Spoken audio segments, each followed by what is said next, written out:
Skating on thin ice, navigating risky situations in English. Hello, everyone. Welcome back to our channel, where we dive into the fascinating world of English language learning. Today, we're going to explore a very interesting phrase, skating on thin ice. This idiom is rich in imagery and meaning, and understanding it can really add depth to your English conversations. So, let's get started and find out what it means to be skating on thin ice.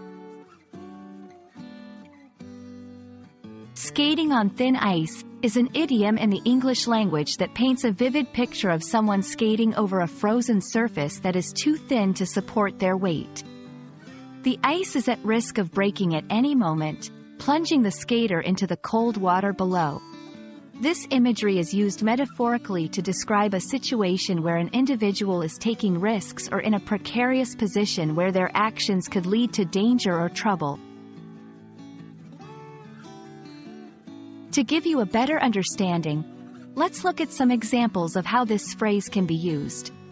In a work setting, John, criticizing your boss in front of everyone is like skating on thin ice. You might want to be more careful.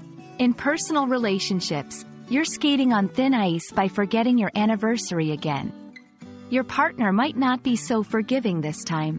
Regarding rules or laws, driving above the speed limit is skating on thin ice. You could get a ticket or worse, cause an accident. These examples show that skating on thin ice can be applied to various scenarios where actions could lead to negative consequences. Understanding the context in which skating on thin ice is used is crucial. The phrase often carries a tone of warning or caution, suggesting that the person involved should change their behavior or approach to avoid potential trouble. It's not just about the risk, but also about the urgency of recognizing and addressing the danger before it's too late. And that wraps up our exploration of the phrase, skating on thin ice.